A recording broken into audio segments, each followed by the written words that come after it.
before we got this done. So it was, we got it done. We got it perfect for him for the time, for that era. You know, for so I think we started on 15 years ago, probably with him. And as another aside, that he was really part of the genesis of the packaging part of this. He wanted me to, we talked about doing a customized weight loss program. So it kind of pushed me into starting to develop the algorithms then back in the late 1990s to really justify what we call a scientific recommendation. So he lives and breathes through all the people here, through Tom and Krish and myself. I'm so proud to have known him.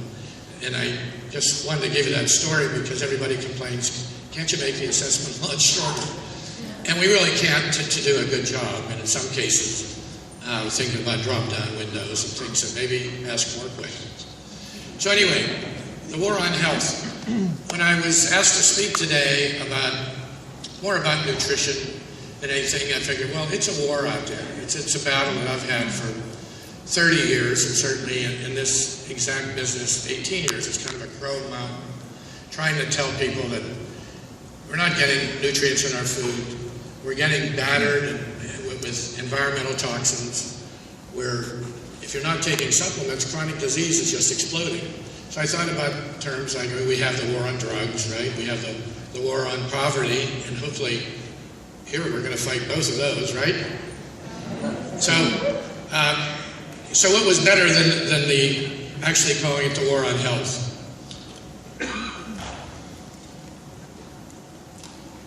Hold on a second, going too fast.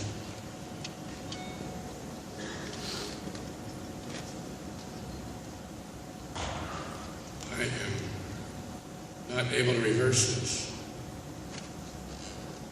There we go. Okay.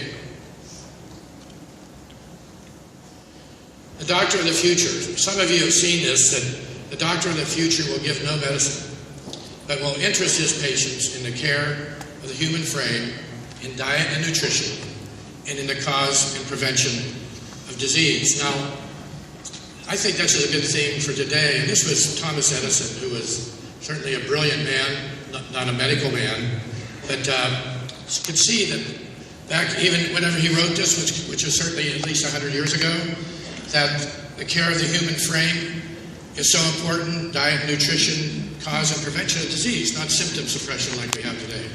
So I hope today to be able to give you all of those pieces, interest you in the care of your human frame, that would be your body, in diet and nutrition, and in the cause and prevention of disease. Now, the real short history of medicine. This was actually supposed to come out one line at a time. But doctor, I have an earache. Here, eat this root. The root is he that say this prayer. And then a few years later come the medicine man, where this prayer is superstition. Drink this potion. 1900, the potion of snake oil, swallow this pill, so here come the pharmacists. 1945, the pill is ineffective, take this antibiotic. And then in 2000, this antibiotic is artificial. Here, take this root. So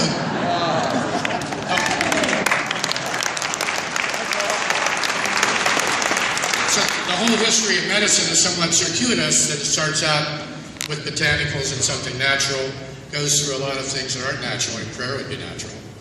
But back to something that's natural, and it's kind of like our time has come.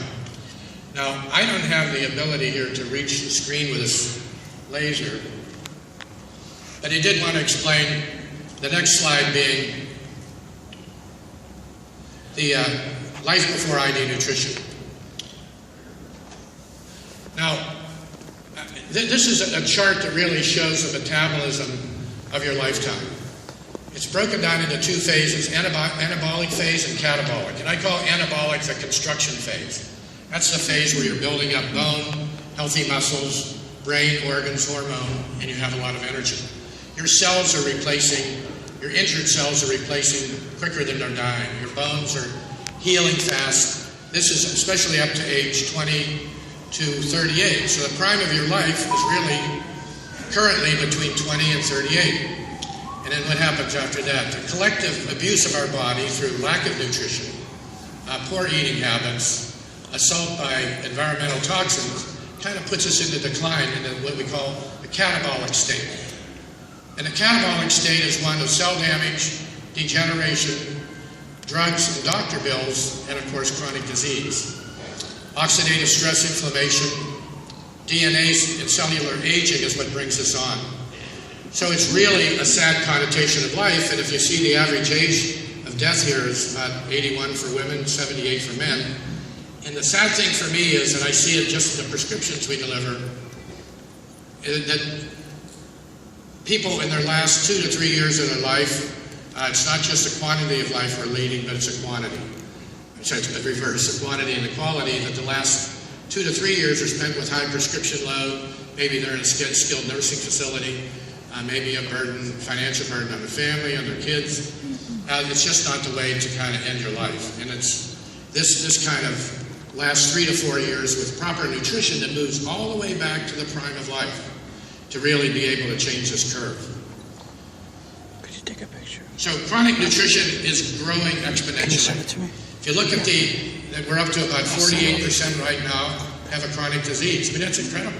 You know, that's, by the chart, it's almost 148, 149 million.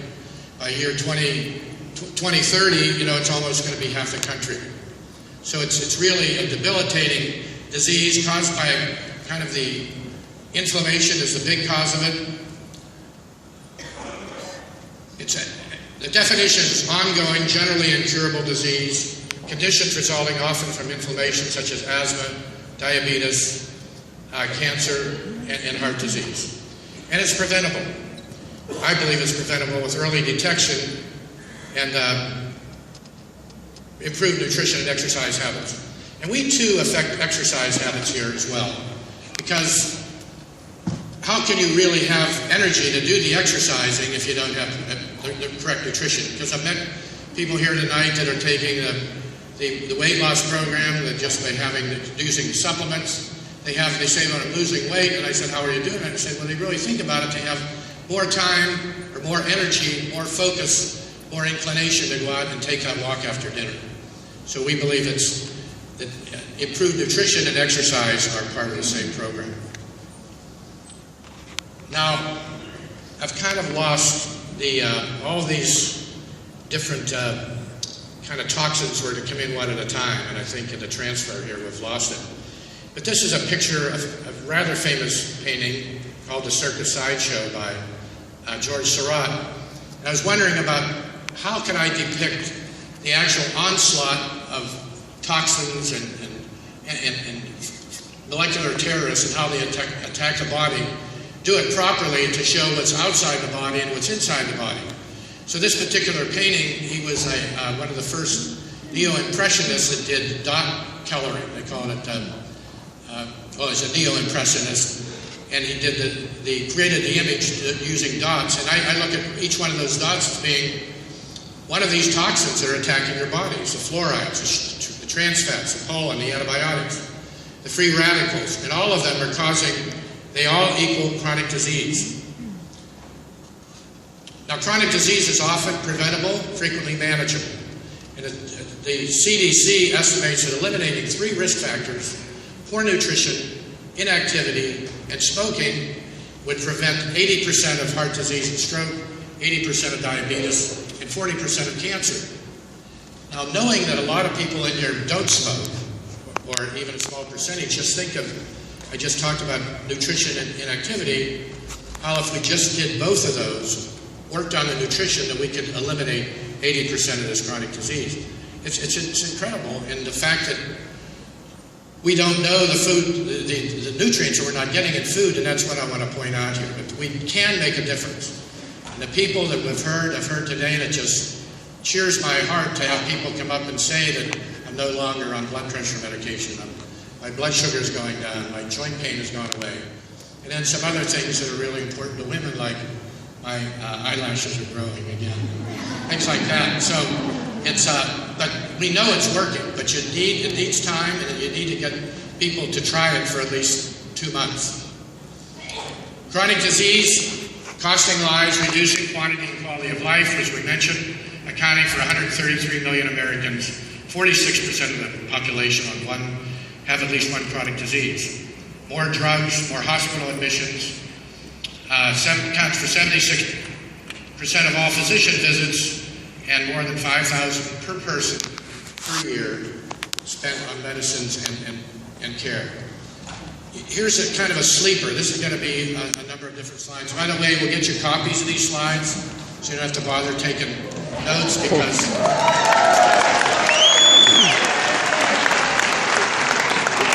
I know I'm turning a fire hose of material on you here, but it's so important and critical for you to be able to take this and kind of implement it into your own presentation and be able to really tell people who think, even dietitians, that 3 squares a day is all the nutrition you need.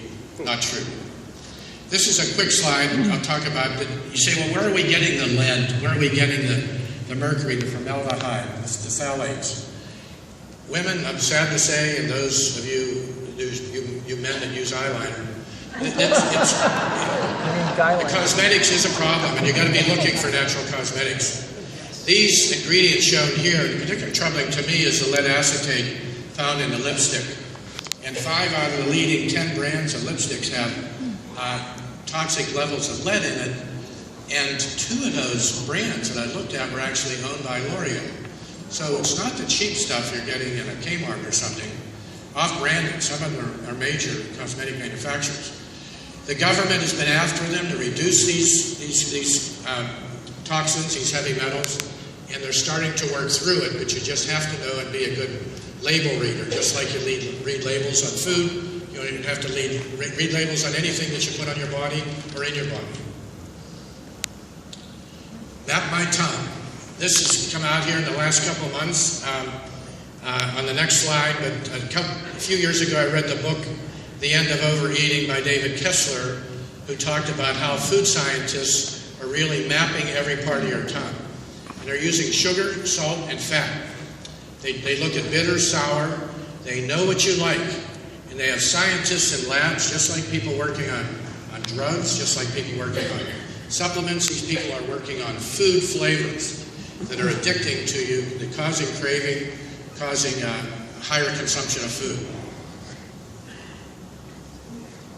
Frankensweet, I call this, it's a sweet taste modifier. This just came out 2 weeks ago that I read about it. In a company called Senomex, I mean, very, very smart people. If you look at the word seno, meaning senses, they're making things that tantalize your smell, your taste. I'm not sure what other senses, but all of them are to really make you want to taste their product. PepsiCo is linked up with them, making chemical soft drinks, energy drinks. We don't use it in our energy drink. Cookies, muffins, etc. And once you find you're after a low-calorie sweetener, and that's the trap. We don't know what it is. We don't know whether they're going to call it an artificial sweetener, an artificial flavor, sweet blend, or put something else, because they're not going to try. I don't think they'll use the word sweet mix. Heart attacks from diet sodas. March of 2014. That's a month ago. University of Iowa demonstrates that women drinking 2 cans of soda pop a day increase heart attack rates and stroke by 30%, and have chances of heart attacks increase, or heart disease, by 50%.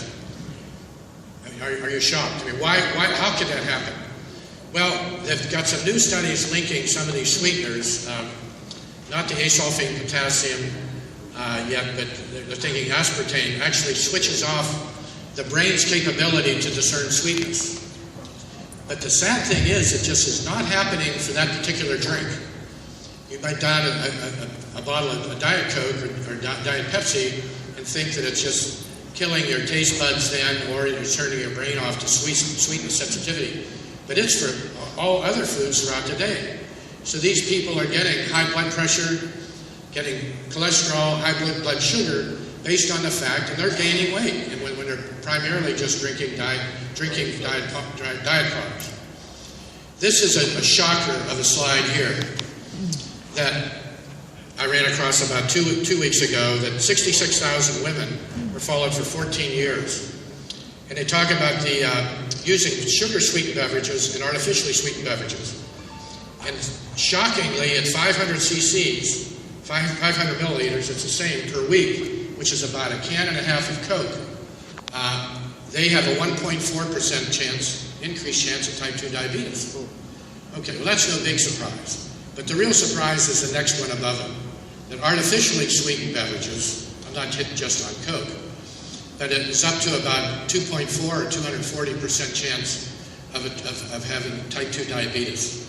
Now, why I'm giving you all these different facts is you've got to know that it's a war. When I call it a war on health, it's a battle out there. It's us against them.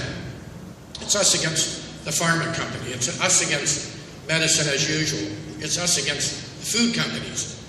So a few food factoids, and I'm going to send you a lot more, is one that was shocking, that food in the U.S. travels an average of 1,300 miles from the farm to your grocery store shelf and then to your dinner table. Can you imagine how early those... Now, we have improved trucking, refrigerated trucks and things like that, but the ability to preserve nutrients that far, and you'll hear in the tape that, and I was told the story before about oranges from Ecuador and tomatoes from Israel. You know, how healthy could those be when you hit your table? You say, well, I have a salad every night, and that's all I have with a little bit of protein, and I'm fine. We are not fine. I mean, my view is if you can eat local, if you can eat organic, you have a chance, but you're probably still not getting the supplements you need. 30% of the American dairy animals are either fed GMO or bovine growth hormone.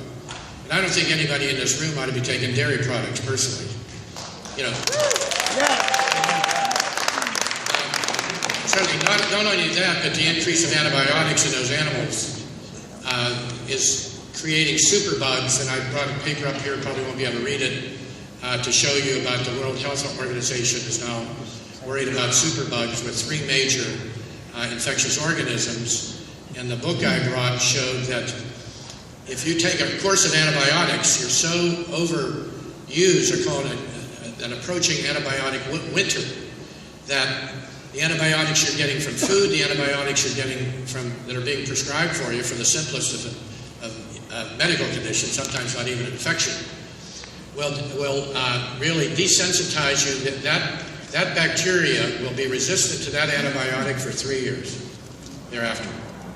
So they're developing these big superbugs. So if we don't keep our immune system up with probiotics, you know, with antioxidants, with good health, with strong minerals, we can't be lax about this anymore. I mean, the war is on, and the war is at our doorstep. The war is at our dinner table.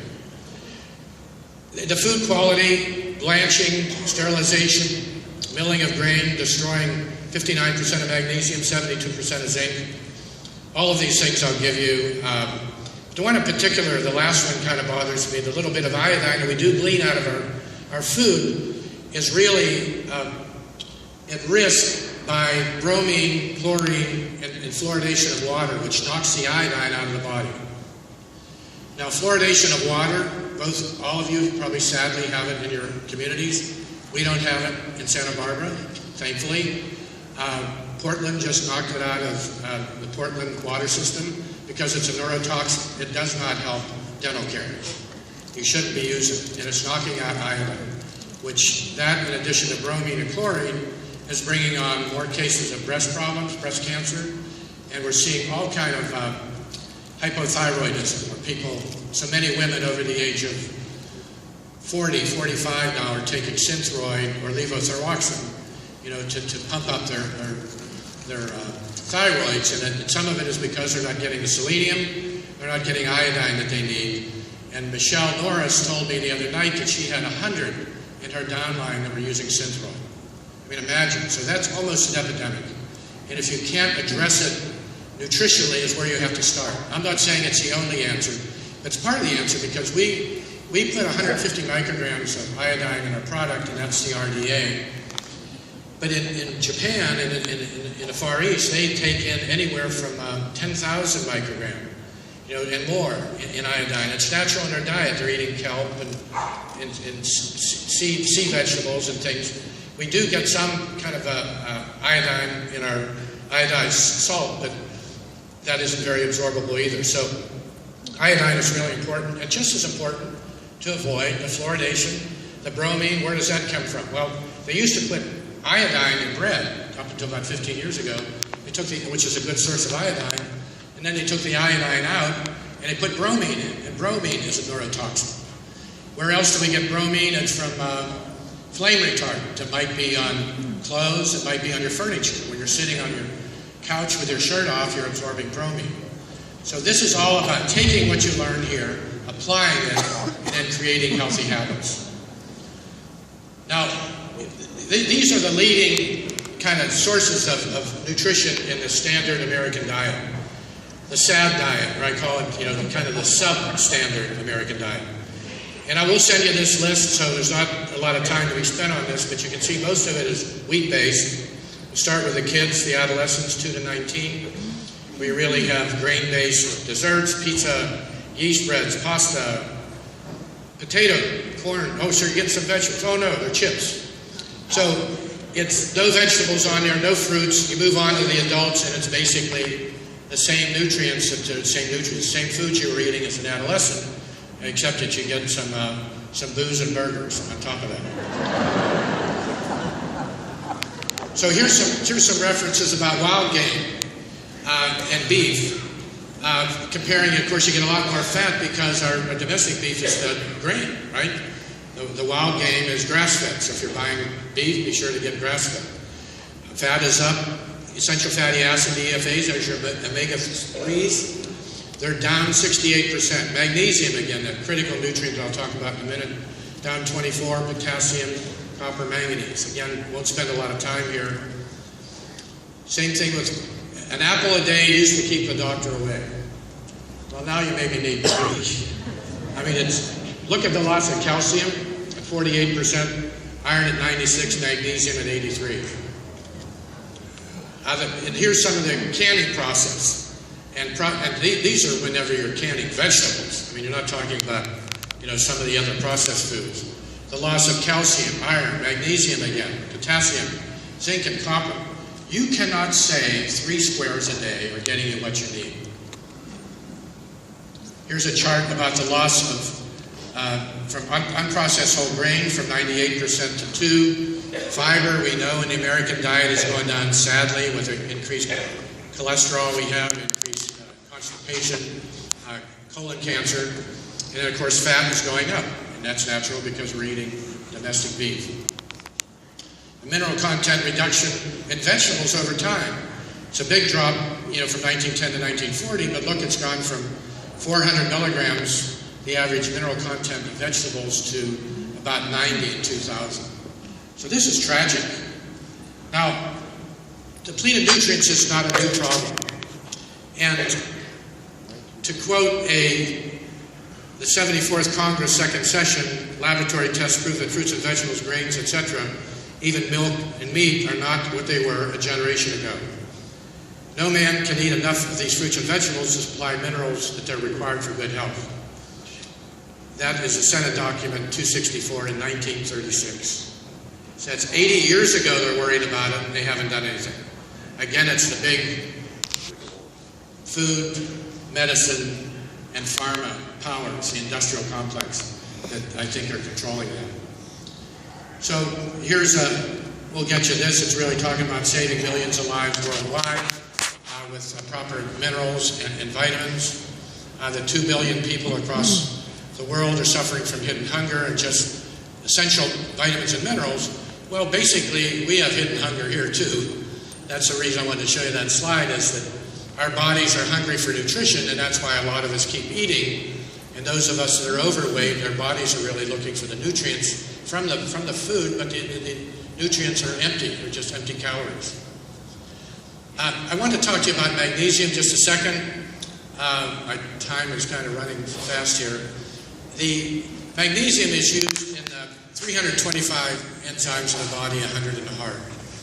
And these enzymes, if absent, the quality of life severely diminishes. In fact, you die.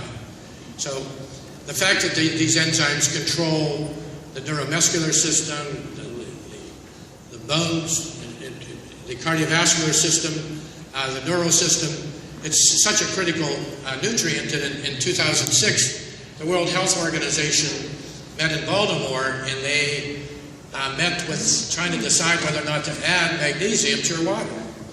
Now that's because we're not getting it in our food anymore. It's almost like a supplement in your water. It's that critical worldwide where they have increased, death, disability, and disease based on magnesium shortages. And it's not in the food. They haven't put it in the water yet, but that's how concerned they are throughout the world. So I want you to all stand up a second, because I want you to hear me. And I would stand on a chair if I could to tell you this. How important it is. And if I'm telling you that magnesium is being depleted out of your foods from 42 to 83%, right? Maybe more by now. Some of these statistics are 10 years old. That stress burns magnesium like steam coming out of your ears, and we all have stress. And the prescriptions that we're taking for cardiovascular disease, for diabetes, and a lot of these chronic diseases that are increasing are bleeding magnesium out of your body. So what I want you to feel like you're standing across the prescription counter with me right now, and I would grab you like Zig grabbed Tom, shoulder to shoulder, and tell you, you've got to take care of yourself. You've got to recognize that this is the truth, this is facts. It's coming for me, it's why I do this. And I want you to know that I'm telling each and every one of you, speaking from my heart to your heart, that you better take care of this, because I say you have confidence that the critical functions above, taking care of your heart, your nervous system, your bones, are really going to be done with 30% of the magnesium that you need. So you can all sit down. Thank you. I'm not done. But I had no other way to try to get close to you so you can kind of feel that plea for using good sense. And we think we have a better solution for you. Is U.S. healthcare the best in the world? No, in fact, last year it dropped from 37th. God bless you. It dropped from 37th to 38th. So things are getting worse, my friends. And it's not like anybody's turning this around. And we got big questionable programs coming online with Obamacare. We don't know what that's going to do. But already in our hospitals, between 76,000 and 137,000 people a year are dying from drugs. 2.2 million hospitalized patients experience adverse serious events and reactions to drugs. And those were drugs that were prescribed by their doctors in good faith. They were prescribed according to directions. Imagine those that are not used, or the drug errors that occur in hospitals. So drugs are not the answer. I think you all know that. And I'm a pharmacist telling you that. You could take prescriptions in the short run, but if you take prescriptions, and this is what you tell your clients, you must take supplements to make up for what is draining out of your body. Okay, so how do we solve the nutritional dilemma? This young lady is trying to make a choice of probably 400 or 500 bottles in an apartment. Sometimes I've counted 300 linear feet of vitamins in some of these big stores. And she wants to know what supplements are right for her, what doses are correct, and is it safe to take with her prescription or her OTC item. And some supplements actually interact or are depleted by OTC items as well, over-the-counter items. So Hippocrates, back in 460 or sometime between 460 and 370 BC, said if we could give every individual the right amount of nourishment, not too much, not too little, and exercise, that's a message here that's running throughout. Nutrition and exercise. Not too little, not too much. We would have found the safest way to health. Doctors and pharmacists take the Hippocratic oath in different forms, but we're all sworn to communicate this. And I think it's lost. We do it in school or maybe in graduation, then we get out in the real world, pharmacists pushing drugs, and we get lost in patient care and just forget about the oaths that we swore to. I want to tell you how we developed the program, and I'm going to have to fly here. I'm kind of running short on time, but those of you that have taken the assessment know that we look at age, lifestyle, geography, seasonal allergies, diet, medical conditions, all those different selections of questions and categories of questions to determine what would be best for you. Then we run it through the rules engine, which are 4,000 rules that block or activate different items that you have to ask every question. Something's happening. Every answer changes something. And then we give you your results, which is a personal health report, and nutrient recommendations. And those nutrient recommendations are based on to maximize your nutrient status. It certainly looks at blocking nutrients that will be interacting with drugs, of which we know there's close to 1,600. It replaces nutrients that are depleted by drugs, which we know are about 600 that are in the literature. There may be some that's not in the literature. So what's delivered to you but a personalized supplement program, that's clinically determined nutrients, because we're using the science, clinically determined doses. Those seem like subtle distinctions, but they're not. The doses, and I've talked before about ginkgo that you might find for brain health or big brain or something like that in the grocery stores, maybe one a day, big brain, or Centrum that have ginkgo in it, are often doses of ginkgo from 30 to 50 milligram, maybe 60. It was 100 milligram. 2 years ago we were using 100, and then just last year we changed to 120 because we're using the studied dose. So it's important not just that you take the nutrient, that you're taking an effective dose. Chronobiology, where we're giving the right nutrient at the right time of day. We have got bioactive fillers, and when you talk about what a filler is, if you use this as a capsule, a vitamin capsule, and this was filled up all the way to the top, because if you got a vitamin capsule, you'd say, well, it has to look good. If you got a vitamin capsule that was partially empty, you'd be offended, right? Somebody screwed up, somebody didn't get the full value. And what do they call the part that's missing here at the top? In this one. That's filler. So the filler we use, where most of your companies would use an inert filler that would be magnesium stearate or vegetable stearate. It's neutral, it doesn't do any harm, but it really doesn't do any good. So we're adding a bioactive filler, which have anti-inflammatories, antioxidants like quercetin and green tea. We're using curcumin, and we're using glucosinolates from broccoli.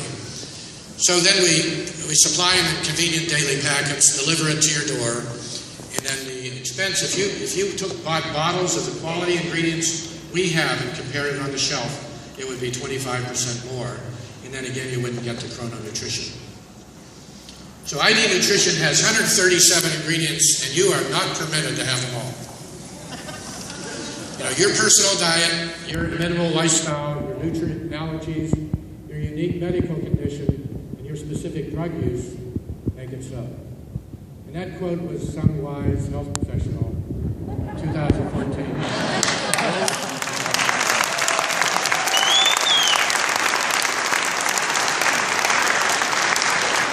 I'm running low on time here. I'll make this available, but it really shows what times a day we're giving certain nutrients for what purpose. One example would be lungs. Lungs are weakest between 2 and 6 a.m., and we give any kind of support at the dinner dose. We used to say in pharmacy that for kids that asthma owns the night, and any of you mothers that have asthmatic children know that. So this is a study that just came out 5 days ago, and I got it on the screen last night. We'll supply it to you, but it's 1 in 3 adults is taking both prescription medications and dietary supplements, creating a risk for dangerous interactions according to a new study. Now you use this because ID Nutrition doesn't have that problem, right?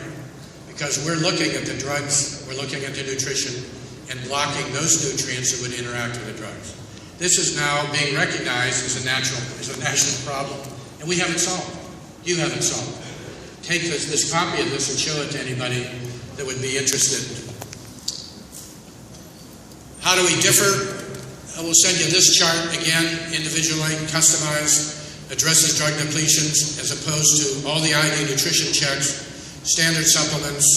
Of course, some of them give convenient daily packs, but they're really not using it AM, PM. They're just splitting. Maybe they have 8 pills, they give you 4 in the morning, 4 at night. And a USP GMP certified, that's happening everywhere. At least it must, or the nutrition companies would be going out of business. The FDA has been cracking down on it big time the last 3 years. So here's the life before ID Nutrition. Again, catabolic phase, anabolic phase, chronic disease, cell damage, degeneration. But if you follow what was spoken about here today, life after nutrition, ID nutrition, is the quality of life stays flat, right?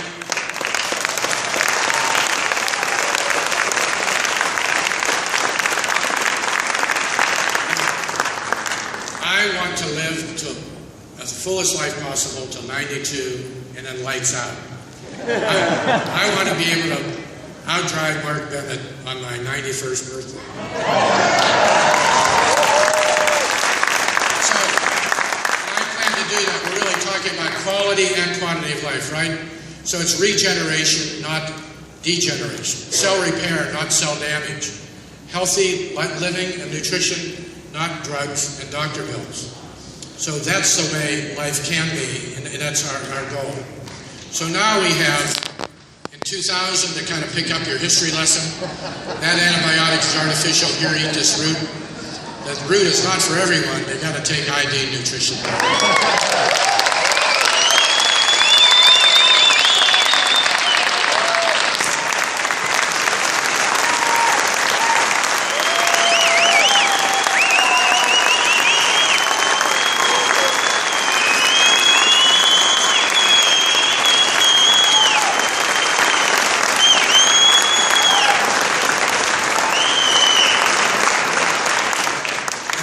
If you see on the board an African proverb, and I'm kind of reminded, I'm going to kind of add to it as of yesterday, if you want to go fast, go alone. And I talked about how we have to do this together, that you're the legs of this movement, this revolution. And those, we're going to change healthcare.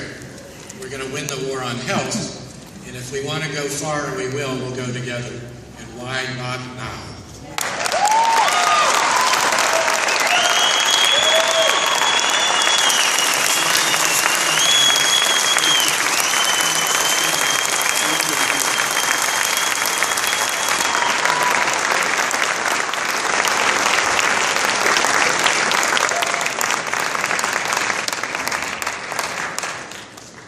Now you all know exactly how I feel when I spend time with Paul. Paul, amazing job. Lots of key things there to add to your knowledge, to your use out in the field. We will put all that stuff in the back office, and just very, very, very powerful.